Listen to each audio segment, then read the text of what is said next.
BFM Business et la Tribune présentent le 18-19 d'Edwige Chevrillon.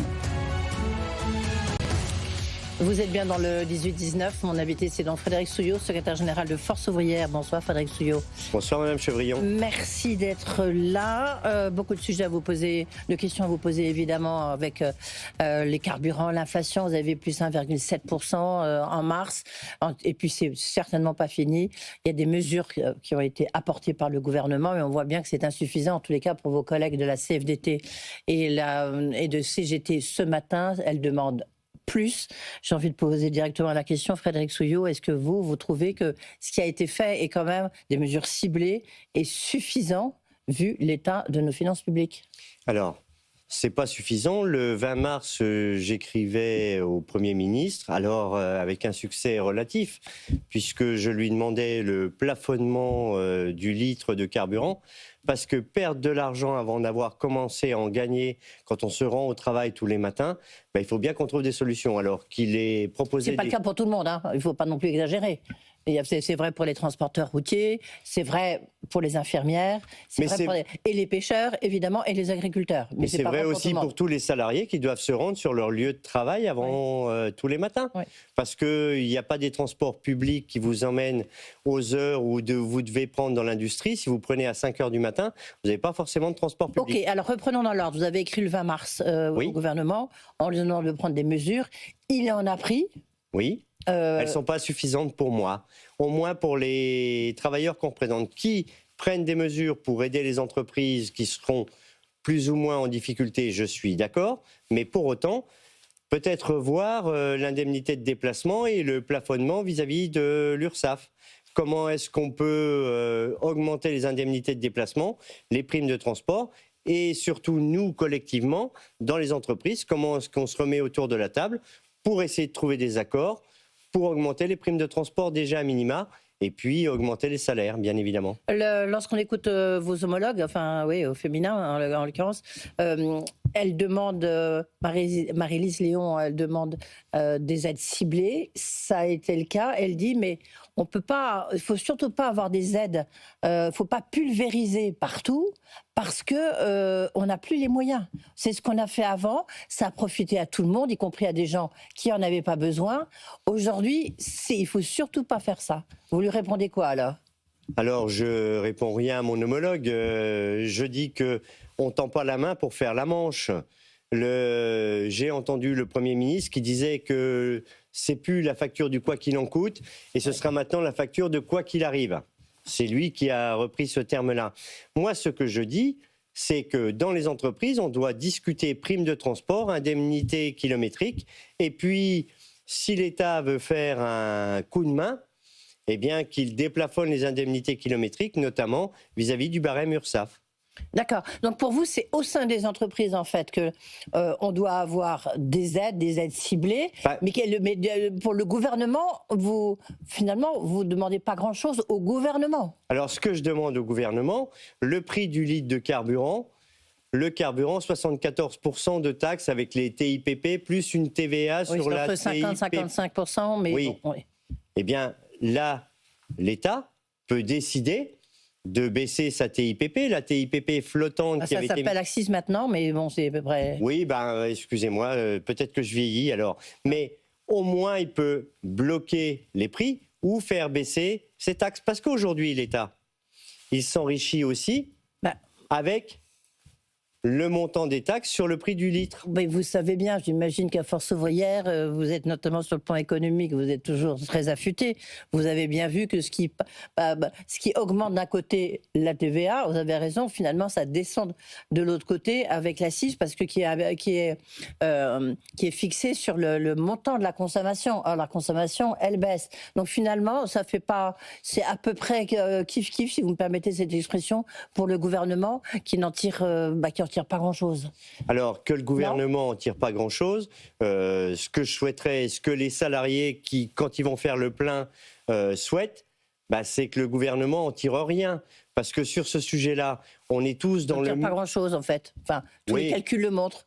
Oui, peut-être, mais pour le coup, certains autres pays ont dit Eh bien, écoutez, les taxes étant ce qu'elles sont au prix du litre, eh bien, on va baisser de 25 centimes pendant 5 mois. Oui, mais eux, ils n'ont pas fait. Eux, ils n'ont pas eu le à quoi qu'il en coûte d'avant. Ils n'ont pas eu 72 milliards déjà qui ont été versés entre 2021 et 2024. Oui, mais... Comme le disait hier le rapporteur général de la Commission des finances. Oui, nous, peut-être. on a les finances publiques, vous êtes d'accord, elles sont en panne sèche. On est à sec. Moi, je reviens toujours sur le même mot, conditionnalité des aides publiques versées aux entreprises. On en a versé plus, on a fait plus d'allègements généraux de cotisation. Alors vous me direz, c'était pour maintenir l'emploi et contre la concurrence.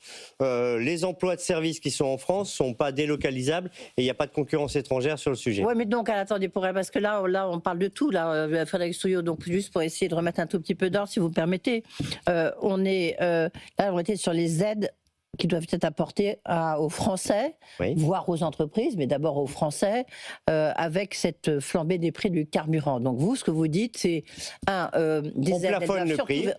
Donc vous êtes comme Sophie Binet, la CGT, vous êtes pour le gel du prix de l'essence. Le 20 mars, j'ai écrit au Premier ministre pour lui demander un plafonnement des prix du carburant, parce que quand on voit, j'ai vu l'étude INSEE d'il y a 2 jours qui dit que la consommation des ménages baisse de 1,2%. Oui. Je rappelle que la plus grosse partie du produit intérieur brut de la France, c'est la consommation des ménages. Maintenant, s'il y a un recours à l'inflation, on va être obligé de revenir à les mesures qu'on avait eues quand l'inflation avait débordé il y a 2 ans. On ne veut pas un chèque à l'énergie ou au transport. Ce qu'on veut, c'est des négociations, des discussions avec les entreprises pour parler de primes de transport, d'indemnités kilométriques.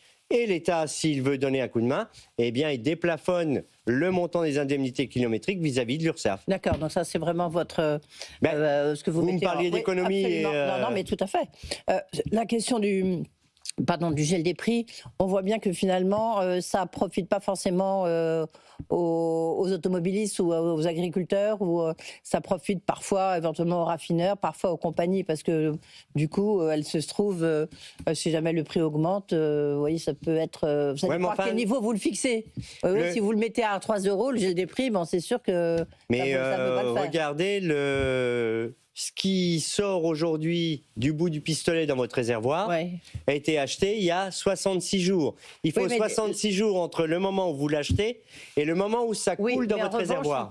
Maintenant, justement, c'est ça un petit peu la différence, c'est qu'aujourd'hui, tout ça est devenu... C'est ce qu'avait pas anticipé Donald Trump, c'est que aujourd'hui, le marché du pétrole est un marché mondial. Donc, si vous voulez, ça évolue extrêmement rapidement sur différents marchés. Et les cours évidemment. du pétrole européen sont fixés à Rotterdam. Oui, c'est ça. Peut-être, mais... Quand vous avez du stock, eh bien, ce stock que vous avez acheté il y a 66 jours, vous ne l'avez pas payé à 105 $ le baril. Vous l'avez payé à 62 $ le baril. Donc, à votre avis, il y a des profiteurs. Je ne veux pas aller sur ce terrain-là des profiteurs. Ce que je dis, vous nous démontrez la démonstration. Ce que je dis, c'est que certains jouent la spéculation sur le cours du pétrole, et ce n'est pas la solution. La solution, c'est le blocage et le plafonnement des prix. À partir de quand vous pouvez estimer qu'il faudra des mesures de chômage partiel? Parce que Jean-Pierre Farandou, le ministre du Travail, a dit qu'il y aurait peut-être, notamment pour aider les uns les autres, des mesures de chômage partiel, mais évidemment ciblées. Vous, est-ce que vous estimez qu'il faudra aller plus loin à un moment, comme ça a été le cas au moment du Covid, mais là, en grande largeur? Alors, les mesures de chômage partiel qu'il dit ciblées, je ne sais pas sur quelle entreprise il parle. Est-ce que c'est les transports routiers et tout cela? En même temps, l'allocation de chômage partiel est payée pour un tiers par l'assurance chômage, c'est-à-dire par le paritarisme. Donc, faire des aides en expliquant que c'est les mêmes qui vont devoir les payer 2 fois, je ne suis pas sûr que ce soit la bonne idée. Maintenant, comment est-ce qu'on se remet en discussion dans les branches? La négociation collective, discutons dans les branches avant d'arriver à des mesures de chômage partiel, et peut-être que les branches feront la demande. Ah, justement, il y a des négociations en cours. Oui, madame. Frédéric Souillot, vous êtes secrétaire général de Force ouvrière jusqu'à quand? C'est le 20 avril, non, votre congrès? Alors oui, je suis secrétaire général de Force ouvrière. Mon congrès confédéral, c'est du 20 au 24 avril. Je me représente à mon élection pour être de nouveau secrétaire général. Et vous êtes tout seul, non? Alors, j'ai une équipe qui s'appelle la démocratie, comme vous le disiez à juste titre, c'est la démocratie organisée, Frédéric Souillot. Mais c'est la démocratie organisée et préparée. Oui. Bien évidemment, on discute avant, parce que si tout le monde pensait comme moi à Force ouvrière, ce serait une mauvaise idée, puis je ne suis pas directeur de conscience. Donc, oui, je me représente au poste de secrétaire général de FO pour le prochain mandat de 4 ans. Il faut mieux être secrétaire général de FO que d'être président de la République française, parce que là, il y a tellement de candidats que ça va être compliqué. Là, vous, au moins, vous avez simplifié le programme. Revenons sur des choses, pardonnez-moi, des choses plus sérieuses, si j'ose dire, enfin, de la manière dont je présentais ça. Sur les contrats courts. Oui. Contrats courts, il y a des négociations qui sont en cours. Oui. Il y a une étude qui a été faite par l'UNEDIC qui montre que la France est quand même un peu le mauvais élève. Oui. Parce que vous avez, alors surtout quand on regarde les tout derniers chiffres, il n'y a que 17,5% ou 2% des contrats qui sont dits des contrats courts, c'est majoritairement des contrats à durée indéterminée. Mais quand on regarde le dernier chiffre du premier trimestre 2025, il y a 80% à peu près des contrats qui sont à moins d'un mois. Oui. Donc, comment vous expliquez ça? Alors moi, je me l'explique pas. Je dis juste que la négociation sur contrat court, c'est la contrepartie de la signature d'un accord qui s'appelait bonus-malus, que nous avions mis en place, alors que certains décrient en permanence, mais le bonus pour les entreprises qui jouent le jeu et qui ne font pas de la précarité un mode de gestion de l'entreprise, et le malus pour tous ceux qui mettent les salariés en recherche d'emploi à des contrats courts qu'ils doivent moins d'un mois. Alors, pendant longtemps, donc ça n'a pas marché, ça n'a pas marché. Comment ? Ça n'a pas marché. Le bonus-malus ? Oui. Si, il a fonctionné. Oui. Oui, mais le malus pris sur les uns sur les cotisations a payé du bonus sur les autres. Donc, c'était plutôt équilibré. Maintenant, comment est-ce qu'on peut faire moins de contrats courts, moins de précarité? Les salariés, ils ont besoin de se projeter. Ils ont besoin de se projeter pour pouvoir élever leur famille, payer leur loyer et surtout remplir le frigo à la fin du mois. Comment est-ce qu'ils arrivent à se projeter avec leurs enfants?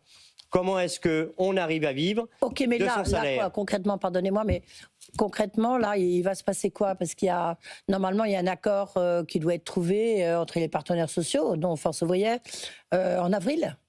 Le 9 avril exactement. Le 9 avril, on va avoir... ça vient vite, hein, c'est jeudi prochain. Oui, mais la négociation, c'est la négociation. On va avoir le projet final qui va nous arriver d'ici jeudi soir, je crois, et on va continuer la négociation jusqu'au 9 avril pour dire que contrat court, c'est pas la solution et que la solution, c'est contrat à durée indéterminée pour qu'on puisse se projeter. Et les contrats courts à l'assurance chômage coûtent 21 milliards d'euros par an que les contrats courts sur les indemnisations. En même temps, je ne sais pas, on dit qu'il y a certains syndicats, donc je ne sais pas si vous en faites partie, pardonnez-moi pour ma voix, qui disent que la suppression de la limite de renouvellement des CDD au contrat de travail temporaire, c'est inacceptable, ainsi que l'abolition du délai de carence. Vous pensez vous allez trouver un accord? Enfin, je crois même qu'il y a eu des déclarations d'un délégué de Force ouvrière qui dit qu'il y a peu de chances qu'il y ait un accord. Ça, c'est très incertain, on va dire. Alors, il n'a pas dit qu'il y avait peu de chances qu'il y ait un accord, mais vous avez raison, incertain. Chacun est dans la communication avant la fin de la négociation. Oui. Mais regardez, sur assurance chômage, il y a encore quelques temps, on nous disait qu'on n'arriverions pas à un accord. Oui. Et nous avons trouvé un accord. Alors attendez, à l'inverse, parce que là, moi je pensais qu'il n'y avait pas d'accord en vue. Vous dites, vous pensez qu'il y aura un accord. Vous êtes quand même assez confiant. Mais moi, je suis confiant et optimiste, toujours. Parce que sinon, je fais autre chose. Je fais consultant à la télévision. Mais pour le coup, tant que la négociation n'est pas terminée, la possibilité d'un accord est toujours là. D'accord, ok. Pas un accord à la va-vite.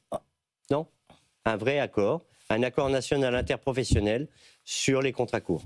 C'est bien la première fois que Force ouvrière est plutôt optimiste sur un accord avec les non, je le suis à tous les coups. Sociaux, non, ouais. Et à chaque fois que vous m'invitez, je dis toujours la même chose, je suis toujours optimiste. Et regardez quand Michel Barnier nous met autour de la table sur l'emploi des seniors et la convention d'assurance chômage. Il nous demande une négociation flash. Eh bien, 1 mois et demi plus tard, on a un accord sur l'emploi des seniors, on a un accord sur le dialogue social et on a une convention d'assurance chômage. Le problème de l'État, c'est que la transposition de la convention d'assurance chômage de 2024 sur les primo-entrants qui venaient contrer les contrats courts, les derniers décrets viennent de paraître seulement aujourd'hui.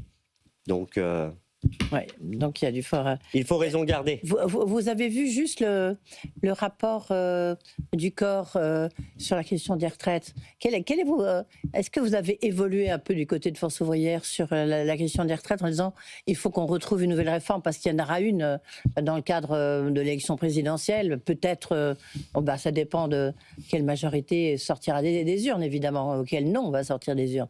Mais est-ce que vous êtes d'accord qu'il faudra quand même remettre sur la table cette question? Alors, je suis d'accord qu'on discute de notre système de retraite par répartition, pas dans la loi, pas dans le concours Lépine des mauvaises idées qui dit allongement de la durée de cotisation ou recul de l'âge de départ. Dans le cadre de notre agenda social autonome, on est même tous d'accord pour dire qu'il faut que nous reprenions la gouvernance de notre système de retraite par répartition. Donc juste sur la gouvernance. Mais par exemple, un système de retraite, parce qu'on voit bien qu'on n'a plus les moyens de financer ça, est-ce qu'un système à la carte, faut regarder les chiffres, à la carte, ce serait possible pour vous? C'est acceptable éventuellement pour Force ouvrière ou pas? Non, c'est pas possible un système à la carte. Notre système de retraite par répartition, c'est la solidarité. Aujourd'hui, que vous ayez une carrière hachée ou pas hachée, il y a notre système de retraite qui vous permet à la fin de pouvoir toucher une retraite et une retraite minimale.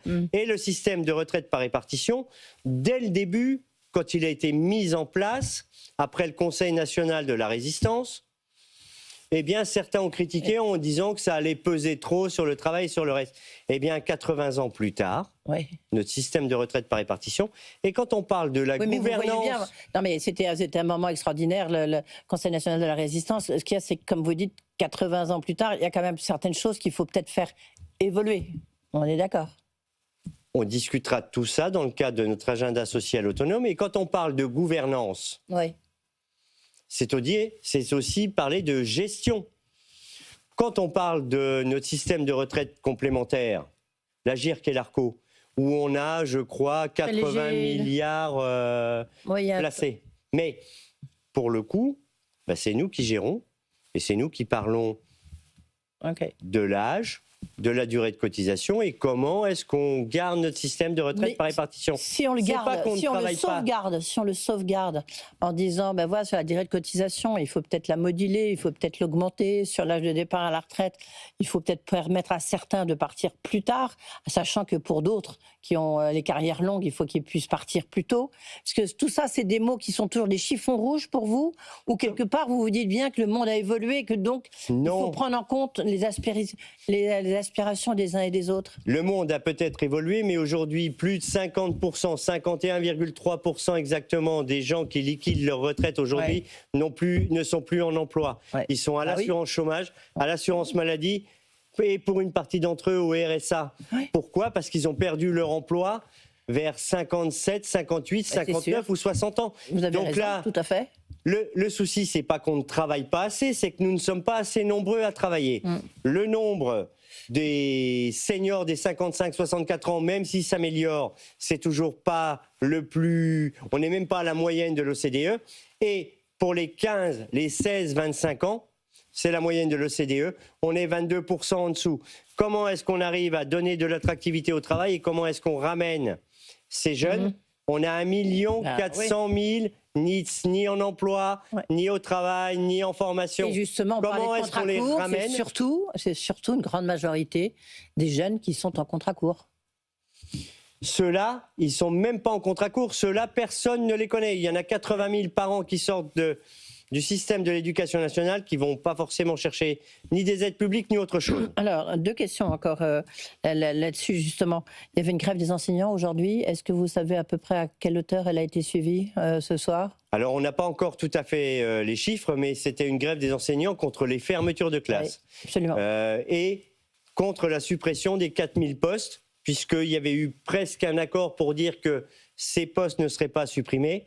Et pour le coup, ça revient au milieu de la table. Donc, grève des enseignants aujourd'hui. Alors, avec quand même un argument derrière, il faut aller jusqu'au bout du raisonnement, Frédéric Souillot, c'est de dire il y aura 100 000 enfants en moins, donc il y a un effet démographique qui fait qu'on aura moins besoin de classes. Alors, bon. Ça, par contre, il faut certainement trouver une question. La question de la rémunération, elle est quand même essentielle. Ça, c'est sur le papier. Il y aura 100 000 enfants de moins. Je crois qu'il y a un président de la République qui avait dit qu'il fallait faire un réarmement démographique. Bon, en attendant que tout le monde s'y mette et qu'il y ait un réarmement, bon, il reste quand même quelques années. Les 100 000 enfants de moins, vous ne les avez pas tout de suite. C'est comme quand on nous parle de notre système de retraite en 2030, c'est 2030. Ouais. D'ici là, on doit trouver des solutions, notamment pour les 16-25 ans, qui sont pas en emploi. 22% en dessous de la moyenne de l'OCDE. On est encore une fois les mauvais élèves de la classe. Les mauvais élèves de la classe. Donc là, vous savez pas, ça a été très suivi la grève ou pas? Oui. Oui. Elle était bien suivie. Si j'avais les chiffres, je vous les donnerais. Oui, mais vous n'avez pas encore ce soir. Alors juste un point, parce que vous avez, il y a un arrêt préfectoral à autoriser les commerces de Moselle à ouvrir le vendredi saint, alors que c'est un jour férié historiquement. Et donc ça a provoqué évidemment la désapprobation de l'évêque de Metz, mais pas que. Aussi des syndicats et notamment de Force ouvrière en disant le vendredi saint ça doit être fermé parce que c'est une habitude depuis je sais plus depuis combien de temps en fait, depuis 36 ans, voilà, c'est bien ça. Mais c'est étonnant alors, de voir à la fois l'archevêque de Metz et Force ouvrière soutenir une décision pour rester fermé le vendredi saint. Je suis plutôt content que l'évêque, ou l'archevêque d'ailleurs, je crois, de Metz... Philippe Ballot, Monseigneur Philippe Ballot. ...se rapproche de mon union départementale, mais c'est... Ce vendredi saint, c'est comme quand on nous parle du travail le 1er mai. Quand les jours sont fériés, chômés, eh bien, ils doivent rester fériés, chômés. Et l'ouverture des magasins, quand on commence à mettre un coin dans la porte, après-demain, on l'ouvrira complètement. Et ça, c'est pas bien. D'accord. Et donc voilà, même combat, l'évêque Philippe Ballot avec Force ouvrière, avec Frédéric Souillot. Tiens, si un jour, juste en conclusion, ça fera le lien ensuite, si jamais on vous pourrez accepter que les salariés soient payés en bitcoin ou en crypto-monnaie? Non, je ne sais pas ce que c'est d'abord la crypto-monnaie ni le reste. Et comment est-ce qu'on finance notre protection sociale collective, notre salaire différé en bitcoin ou en crypto-monnaie? Et puis, je vois que ça défraye souvent la chronique sur ces sujets-là. Je ne sais pas ce que c'est, moi. L'argent que je ne sens pas, je ne sais pas ce que c'est. Merci beaucoup, Frédéric Souillot, d'avoir été avec nous, donc secrétaire général de Force ouvrière, et qui a toutes les chances de le rester avec votre congrès le 20 avril. Dans un instant, justement, c'est Olivier Vignat, il est délégué général de Paris Europlace. On parlera du défi, la tokenisation de la place de Paris. Vaste enjeu. À tout de suite. Le 18-19 d'Edwige Chevrillon sur BFM Business.